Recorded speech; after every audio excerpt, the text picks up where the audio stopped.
السلام عليكم ورحمة الله وبركاته. إن الحمد لله نحمده ونستعينه ونستغفره ونتوكل عليه ونعوذ بالله من شرور أنفسنا ومن سيئات أعمالنا. من يهده الله فلا مضل له ومن يضلله فلا هادي له. وأشهد أن لا إله إلا الله وحده لا شريك له وأشهد أن محمدا عبده ورسوله. அனைத்து புகழும் புகழ்ச்சியும் அகிலங்களின் அதிபதியான அல்லாஹ் ஜல்ல ஷானஹு தஆலா ஒருவனுக்கு மட்டுமே உரித்தாக்கி புனிதமிகு ரமலானுடைய புனித இரவுகளில் தொடராக செய்து கொண்டிருக்கிற இந்த உரையை துவங்குகிறேன். கண்ணியத்திற்குரிய எல்லாம் அல்ல அல்லாஹ் ஜல்ல ஷானஹு தஆலாவின் நல்லடியார்களே,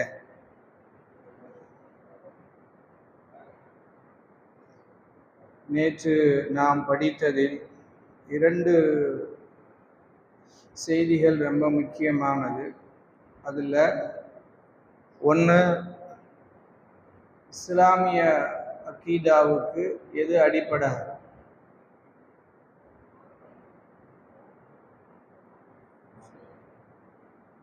இஸ்லாமிய அக்கீதாவுக்கு அடிப்படையானவைகள்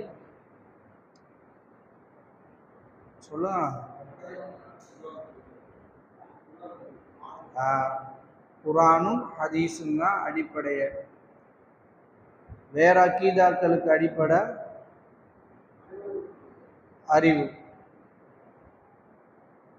இஸ்லாமிய அக்கீதாவுக்கு மட்டும்தான் வேறு ஒன்றோடு சார்ந்து இருக்கணும்.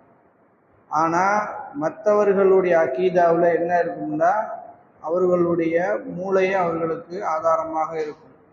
அவர்களுடைய அறிவு தான் அவர்களுடைய அக்கீதாவின் அடித்தளம். நம்முடைய அக்கீதாவுடைய அடித்தளம் எது? குரானும் ஹதீஸ். ஏன் குரானும் ஹதீஸையும் அடித்தளமாக எடுக்கணும்? அதான அடுத்த கொஸ்டினு. அந்த அடித்தளத்தை வைத்து தான் நம்முடைய நம்பிக்கைகள் நிறுவப்பட்டிருக்கிறது.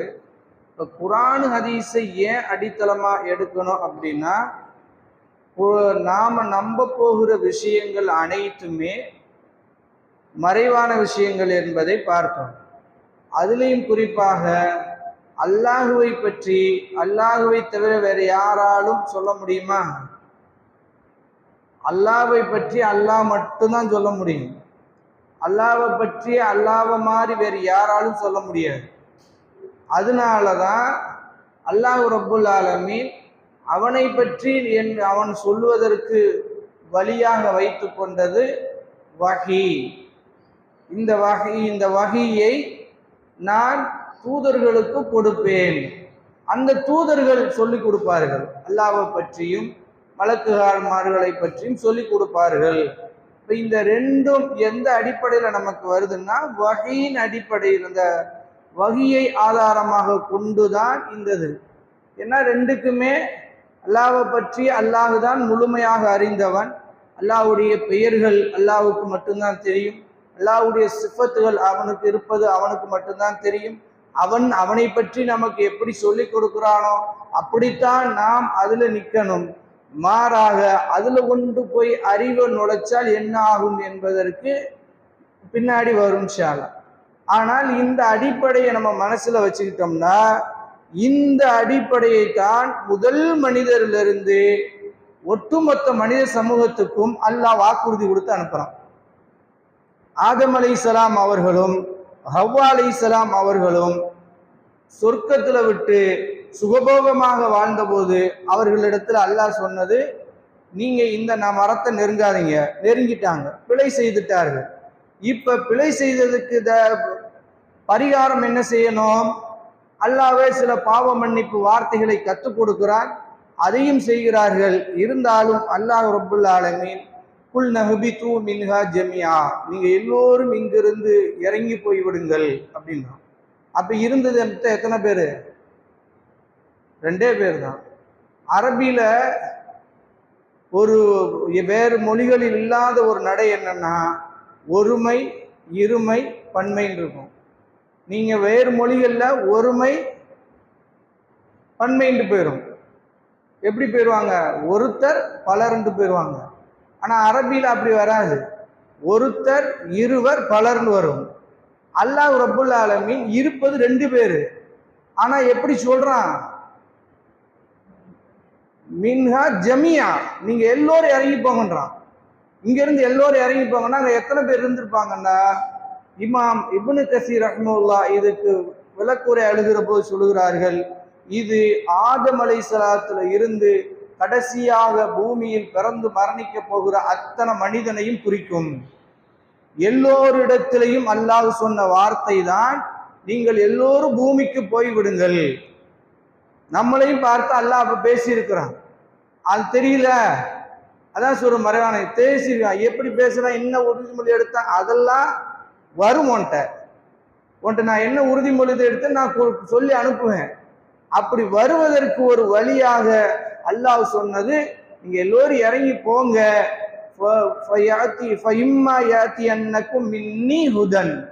என்னிடத்திலிருந்து உங்களுக்கு நேர்வழி வரும் உங்களிடத்துக்கு. இதுல இன்னொரு நம்பிக்கை நம்ம இருக்கணும். முன்னோர்கள் எல்லோரையுமே பெரும்பாலும் நமக்கு எப்படி சொல்லி கொடுக்கப்பட்டிருக்குன்னா, முன்னோர்கள் எல்லாம் அறிவுல குறைஞ்சவர்கள். இஸ்லாம் நேர் முரணா சொல்லுது. முன்னோர்கள்ல இருந்து நாம அறிவுல படம் மடங்கு கீழே இறங்கி வந்துட்டோம். அதிலும் குறிப்பாக வஅல்லம ஆதமல் அஸ்மா குல்லஹா, ஆதம் அலைஹிஸ்ஸலாம் அவர்களுக்கு அனைத்து பெயர்களையும் அல்லாஹ்வே நேரடியாக கற்றுக் கொடுத்தான். அவர்களுடைய அறிவோடு நம்மெல்லாம் நெருங்க கூட முடியாது. ரோட்ல போயிட்டு இருக்கிறப்ப எத்தனை புல்லு வகை இருக்குன்னு புல்லு பேரே தெரியாது நம்ம ஆளுக்கு. உடல் உறுப்புக்குத்தான் உடல் உறுப்புக்குள்ள இருக்கிற பல்வேறு உறுப்பு பேர் தெரியாது. அதுவா அது அப்படின்னு சிறுகுடல் பெருங்குடல் நம்ம லிஸ்ட் போடுறான். குடல்களுக்கு அத்தனை பிரிவுகள் வச்சிருக்கான். குடல்களுக்குள்ளேயே அவ்வளவு நம்முடைய உறுப்பு பேர்களையே நமக்கு கொஞ்சம் தான் தெரியுது. ஆதம் அலைஹிஸ்ஸலாத்துக்கு அஸ்மாக்குள்ள அனைத்து பெயர்களையும் கற்றுக் கொடுத்தோம்றான். அந்த அறிவை பார்த்துட்டு மலக்குமார்கள் என்ன சொன்னாங்க? ஆலு சுபஹானக, இறைவா நீ தூய்மையான, லா இல்மலனா இல்லாம அல்லம்தனா, நீ எங்களுக்கு கற்றுக் கொடுத்த தவிர வேற எந்த ஞானம் எங்கள்கிட்ட இல்லைன்னாங்க. அந்த அளவுக்கு அறிவுல சிறந்த ஆதம் அலைஹிஸ்ஸலாத்துக்கு அல்லாஹ் சொல்றான், பூமிக்கு போங்க, அறிவை பயன்படுத்துங்க, நீங்க வாழுங்கன்னு சொல்லல. பூமிக்கு போங்க, என்கிட்ட இருந்து தான் வரும், என்கிட்ட இருந்து வகை வரும். வகைனா என்ன? அடுத்தது தானே, என்கிட்ட இருந்து வரும்ட்டு அல்லாஹ் அது சொல்லிட்டு அல்லாஹ் சொல்லுறான், யார் என் நேர்வழியை பின்பற்றுகிறார்களோ ஃபலா யதில்லு வலா யஷ்கா, அவர்கள் வழிகடவும் மாட்டார்கள், நஷ்டமடையவும் மாட்டார்கள். சூரத்து தாகாவுடைய 123வது வசனம், மிக ஆழமான வசனம். 2 வார்த்தை அல்லாஹ் உத்தரவாதம் கொடுத்தா, ஃபலா யதில்லு வழிகட மாட்டீர்கள், வலா யஷ்கா நஷ்டமடையவும் மாட்டீர்கள் என்று அல்லாஹ் ரப்புல் ஆலமீன் சொல்லுகிறான். இந்த அடிப்படையிலிருந்து தான் நாம ஒன்றாகவே ஆக முடியும். இதுல என்ன பிரச்சனைன்னா, அல்லாஹ்வுடைய இந்த அக்கீதாவை நம்ம படிக்கிறோம், ஆனா சமூகம் ஏன் ஒன்றாக மாட்டுதுன்னா, குர்ஆனிலிருந்து அல்லாஹ்வுடைய அக்கீதாவை படிப்பதில்லை, ஹதீஸ்ல இருந்து படிப்பதில்லை. மாறாக எதுல இருந்து படிக்கிறாங்கன்னா, அவங்க ஒவ்வொரு முன்னோர்களுடைய வழிகளில் இருந்த சில வழிகட்ட பிரிவுகளில் இருந்து படிப்பதனாலதான் சமுதாயம் ஒன்றே ஆக மாட்டுது. ஆனா அல்லாஹ் என்ன சொல்றான், நீ அக்கீதாவை என்னிடத்திலிருந்து படி, நான் அதுக்குத்தான் நபிமார்களுக்கு வகையை அனுப்பி கொடுத்தேன். ஹதீஸ் அதுக்குத்தான் நபி ஸல்லல்லாஹு அலைஹி வஸல்லம் அதனுடைய கடைசி தொகுப்பு தான். நன்றா புரிந்து கொள்ளணும். ஆதம் அலைஹிஸ்ஸலாத்துல தொடங்கியது எதுல முடிஞ்சிச்சு? ரசூல் ஸல்லல்லாஹு அலைஹி வஸல்லத்துல முடிஞ்சது. அது எதுவா முடிந்தது? பேர் என்ன அதுக்கு? குர்ஆனா முடிஞ்சிச்சு. அந்த இல்முக்கு பேர் என்னவா முடிஞ்சிச்சு? குர்ஆனா முடிந்தது. கடைசி தொகுப்பாக அல்லாஹ் திருக்குர்ஆனை கொண்டு வந்து கொடுத்துட்டான். நபி ஸல்லல்லாஹு அலைஹி வஸல்லத்துடைய 23 ஆண்டு காலகட்டத்தினுடைய அசல் பணி எது என்றால், இந்த அறிவை மக்களிடத்துல கொண்டு போய் சேர்ப்பதுதான், இந்த அறிவை மக்கள் கற்றுக்கொள்ள வைப்பதுதான். தினம் போராடினார்கள். இந்த தொகுப்பு நம்ம இடத்துல இருக்கிறது ஒன்று. அடுத்து ஹதீஸும் இருக்கிறது. இந்த 2லிருந்து படிச்சதுனாலதான் சஹாபாக்கள்கிட்ட பிளவே இல்லை. பிளவு வந்துச்சா? எந்த சஹாபியாவது இன்னொரு ஜமாத் ஆரம்பிச்சுட்டு போனாரா? இல்ல எந்த சஹாபியாவது இன்னொன்னு பிச்சுக்கிட்டு போனாரா? இல்ல சஹாபாக்கள் குழுக்களா பிரிஞ்சிச்சா? சஹாபாக்கள் காலத்துல அல்லாஹ் ரப்புல் ஆலமீன் செய்த பெரிய நியாமத்து என்ன என்றால், அந்த அக்கீதாவை குர்ஆனிலிருந்து எடுத்தார்கள், ஹதீஸிலிருந்து எடுத்தார்கள். அவர்கள் ஒன்றுபட்டு நின்றார்கள். வஅதஸிமு பிஹபிலில்லாஹி ஜமீஆ, நீங்கள் அனைவரும் ஒன்று சேர்ந்து அல்லாஹ்வின் கயிறை பற்றி பிடியுங்கள். ஒற்றுமை கயிறை பற்றி பிடிக்கல, நீங்க எல்லோரும் சேர்ந்து அல்லாஹ்வின் கயிறை பற்றி பிடிங்கள். எதுல? அக்கீதாவுல, கொள்கையில பற்றி பிடிங்கன்னு அல்லாஹ் சொன்னான். பற்றி பிடித்தார்கள். அவர்கள் வழிகட்டு போகவே இல்லை, அவர்கள் நஷ்டமடையவும் இல்லை. எப்படிப்பட்ட மேன்மை அடைஞ்சார்கள்? உலகம் முழுவதும் அவர்களை நோக்கி செல்வமும் அதிகாரங்களும் நாடுகளும் தானாக வந்து விழுந்து கொண்டே இருந்தது. காரணம் என்னன்னா, அவர்கள் அக்கீதாவை 2ல இருந்து எடுத்துட்டாங்க. அதுக்கு பின்னால வந்தவர்கள் தான் 2ல இருந்து எடுத்தார்கள் என்று சொல்லுகிறார்கள். ஒன்று கிரேக்க தத்துவத்திலிருந்து இஸ்லாமிய கொள்கைக்குள்ளேயே வேற ஒன்றை எடுத்தார்கள். இன்னொன்று லத்தீன் மொழியில் இருக்கக்கூடிய சில தத்துவங்களை, அவனுடைய தத்துவங்களை சிலதை உள்ள எடுத்தார்கள். எடுத்து அல்லாஹ்வை பற்றி குர்ஆன்ல படிப்பதற்கு பதிலாக இன்ன வரைக்கும் மதர்சாக்களில் அதோ பரிதாபம், யாராரோ எழுதிய புத்தகத்தை கொண்டு படிக்கிறார்கள். குர்ஆன்ல இருந்து அல்லாஹ்வை பற்றி படிக்கிறது இல்லை. நீங்க 7 வருஷம் மௌலவி ஆயிட்டாங்க, ஏன் அப்படி இருக்கிறாங்க? நமக்கு மண்டை பிச்சுக்கிறோம்ல, ஒண்ணுமே இல்லை, ஈஸி. அல்லாஹ் அவர்களை பாதுகாக்கணும். அவர்களுக்கு அக்கீதா குர்ஆனில் இருந்து கிடைக்க, அல்லாஹ்வை பற்றி குர்ஆனில் இருந்து அவர்களுக்கு சொல்லிக் கொடுக்கப்படுவதே இல்லை. நபி ஸல்லல்லாஹு அலைஹி வஸல்லத்தினுடைய பொன்மொழியிலிருந்து சொல்லிக் கொடுக்கப்படுவதே இல்லை. அவர்கள் எங்கிருந்தோ படிக்கிறார்கள், எதையோ படிக்கிறார்கள். அப்புறம் எப்படி அவங்களுக்குள்ள அல்லாஹ்வுடைய அந்த நம்பிக்கை பீரிட்டு வெல்லும்? அதனாலதான் இந்த விஷயத்திலேயே 2ஆ பிரித்தார்கள். ஒன்னு என்ன என்றால் அகீதத்துல் பிதா, அகீதத்துல் அமலியா. பிதாத்துல் அமலியா, அகீதத்துல் பிதா. ஒன்னு என்ன?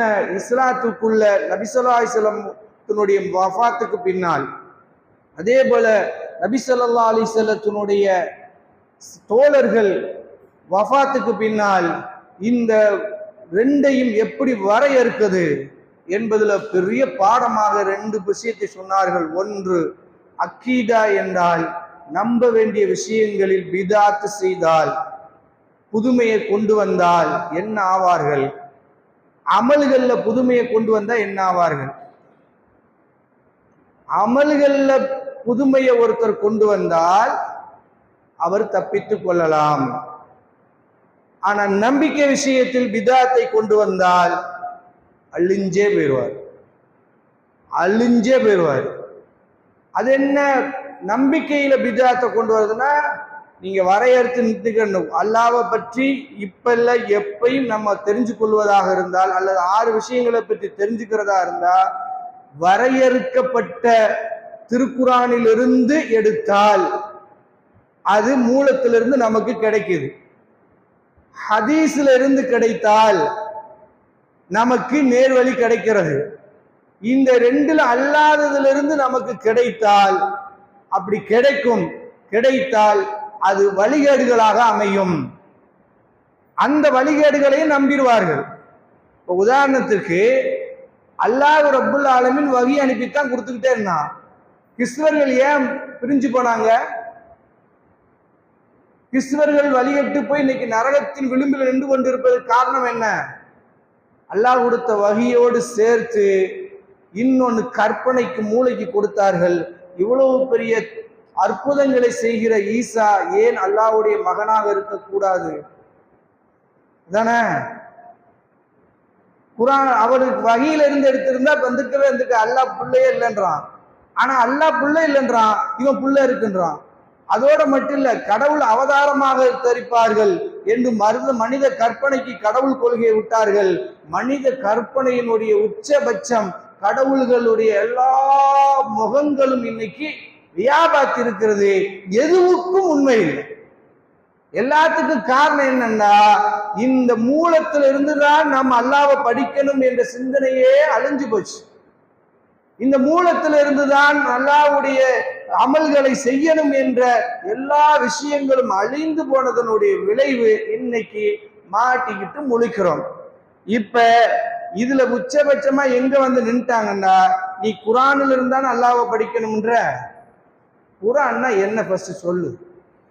குர்ஆன்ல இருந்தானே மறுமையை பத்தி படிக்கின்ற. ஃபர்ஸ்ட் குர்ஆனுக்கு வாப்பா. குர்ஆன்னா என்ன அதை சொல்லு. நம்ம முஸ்லிம்கள்ட்ட குர்ஆன்னா குர்ஆன் இன்ன வரைக்கும் அப்படியே வச்சிருக்காங்க. குர்ஆன் உலகத்துக்கு சவால் விடுது, சவால் விட சொல்லுது. உலகத்தில் இருக்கக்கூடிய எல்லா கொள்கைகளோடும் மோதுண்டுது. நான் ரெடி, என்னை தூக்கி சுமந்து மோத ரெடி ஆகுங்கன்றது. ஆனால் குர்ஆனை நாம எங்க வச்சிருக்கிறோம்னா, இல்ல அது குர்ஆன்னா என்னென்ன விளங்காம வச்சிருக்கிறோம். ஃபர்ஸ்ட் குர்ஆன் என்பது என்ன என்பதை நபி ஸல்லல்லாஹு அலைஹி வஸல்லம் அவர்கள் எப்படி இதை நமக்கு கற்றுக் கொடுத்தார்கள், அந்த மூலம் எப்படி நமக்கு பாதுகாக்கப்பட்ட பெட்டகமாக வந்து சேர்ந்திருக்கிறது என்பதற்கு இமாம் இப்னுல் கையிம் அல் ஜௌசியா ரஹ்மத்துல்லாஹ் அவர்கள் ஒரு புத்தகம் எழுதியிருக்கிறார்கள். ஸாதுல் மஆத் என்ற ஒரு புத்தகம். அதுல திருக்குர்ஆனுடைய வஹி அல்லாஹ்வுடைய தூதரிடத்தில் எப்படி வந்தது, இது நம்பிக்கை இல்ல. ஃபர்ஸ்ட் நான் ஒன்னும் உங்கள்ட்ட ரொம்ப முக்கியமான கேள்வி. திருக்குர்ஆன் என்பது எப்படி வரையறுக்கப்பட்டுச்சு,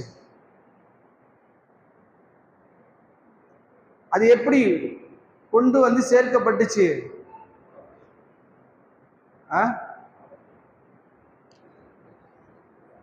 சொல்லுங்க, ரொம்ப முக்கியமானது. இதெல்லாம் மறுமையில அல்லாஹ் கேட்கிற போது தெரியும். உட்கார்ந்து படிச்சிருக்கலாமோ.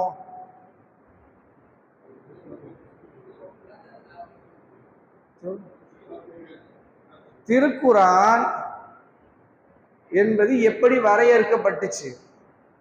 இப்ப நான் சொல்றேன், இது மைக்குன்றேன், வரையறுத்து கொடுத்துருக்காங்களே இந்த பொருள் இப்படிப்பட்ட பொருள் அப்படின்னு. அதே போல இது ஷர்ட், துணியில இருந்து இது ஷர்ட்டாக வரையறுத்து கொடுத்துட்டாங்க, வகுத்து எடுத்து கொடுத்துருக்குறாங்க. இது கைலின்னு வரையறுத்து கொடுத்துருக்காங்களா? திருக்குர்ஆன் எப்படி வரையறுத்து கொடுத்தாங்க? யாரு வரையறுத்தா? அது எப்படி வந்துச்சு நம்மகிட்ட? ஃபர்ஸ்ட் எப்படி வந்துச்சு? ஜிப்ரீல் மூலமாக வந்ததெல்லாம் குர்ஆனா?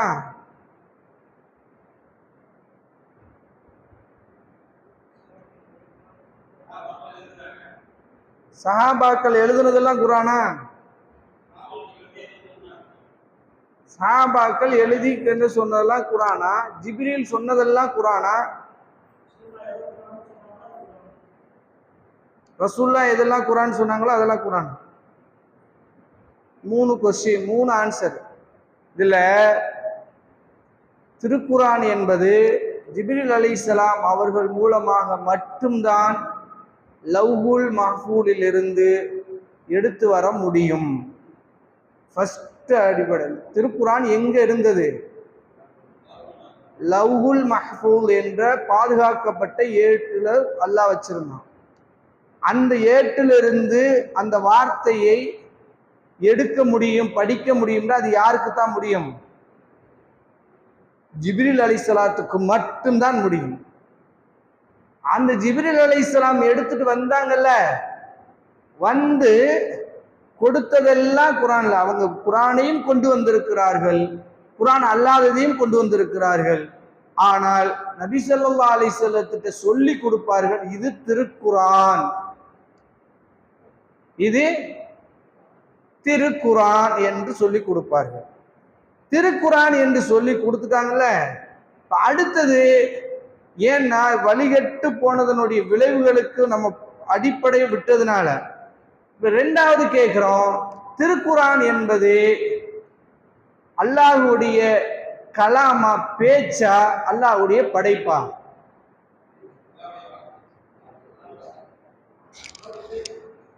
அல்லாஹ்வுடைய பேச்சா, அல்லாஹ்வுடைய படைப்பா? அல்லாஹ்வுடைய எழுத்து,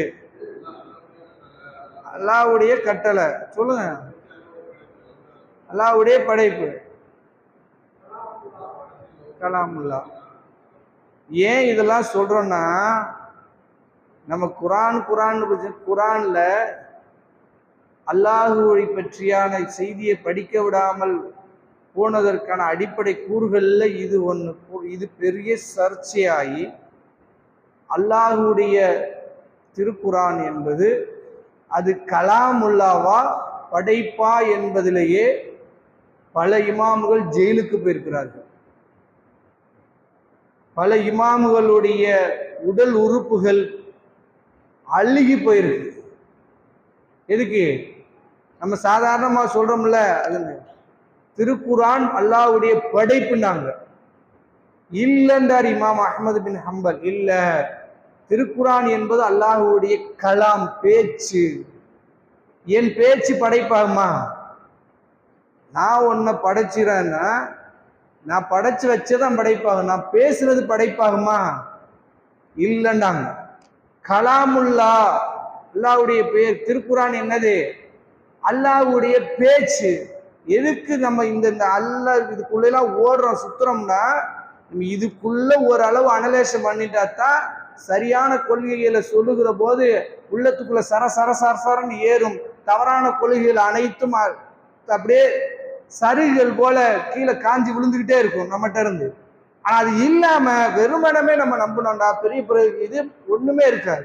அதனால ஃபர்ஸ்ட் அல்லாஹ் அவனுடைய வார்த்தையை ஜிப்ரீலுக்கு சொல்லி, ஜிப்ரீல் வந்து நபி ஸல்லல்லாஹு அலைஹி வஸல்லத்திட்ட சொன்னார்கள், இது அல்லாஹ்வுடைய கலாம் திருக்குரான், இதை ஓதுங்க, இதை கொண்டு போய் இந்த இடத்துல சேருங்க என்று சொல்லி சுமார் 23 ஆண்டு காலகட்டம் தொடர்ந்து அனுப்பப்பட்டிருந்த, விட்டு அனுப்பப்பட்டிருந்த அல்லாஹ்வுடைய வார்த்தைகளுடைய தொகுப்பு தான் திருக்குரான்.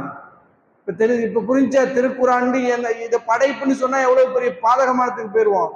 ஏதோ ஒரு புத்தகத்தை எழுதி வச்சுக்கிட்டு அந்த புத்தகம் படைக்கப்பட்டது போல ஏதோ அல்லாஹ் கலாமா அல்லாஹ்வுடைய வார்த்தையை கொண்டு போய் சேர்த்துட்டாங்க பாருங்க. அல்லாஹ்வை பற்றி அல்லாஹ் சொன்னாதான் நமக்கு கரெக்டா இருக்கும் என்பதற்கு சரியா வந்துச்சா? திருக்குரானுக்கே நமக்கு வந்துருச்சா? திருக்குரான்ல இருந்து படிச்சா தான் நமக்கு சரியா இருக்கு. வேறவங்கிட்ட இருந்து முத்தஸிலா போன்ற வழிகட்ட கொள்கைகிட்ட இருந்து படிச்சோம்னா அல்லாஹ்வுடைய படைப்பு. அல்லாஹ்வை தவிர அனைத்தும் படைப்புன்றான். அறிவு அதை கொண்டு சொல்றான். அல்லாஹ் தான் படைப்பாளன், மற்ற எல்லாமே படைக்கப்பட்டது. அவன் லாஜிக்கை கொண்டு நினைச்சிட்டானே, கரெக்டு தானே? நம்மாலு கரெக்டு தானே? அல்லாஹ் மட்டும்தான் படைப்பாளன், மற்றவர்களா யாரு? படைக்கப்பட்டவர்கள். அப்ப குர்ஆனும் படைக்கப்பட்டது.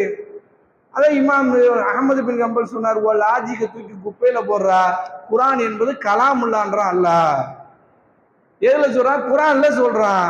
அதனால நான் சொல்றேன், அல்லாஹ்வுடைய கலாமும் படைக்கப்படாதது, கைர மஹ்லூக்.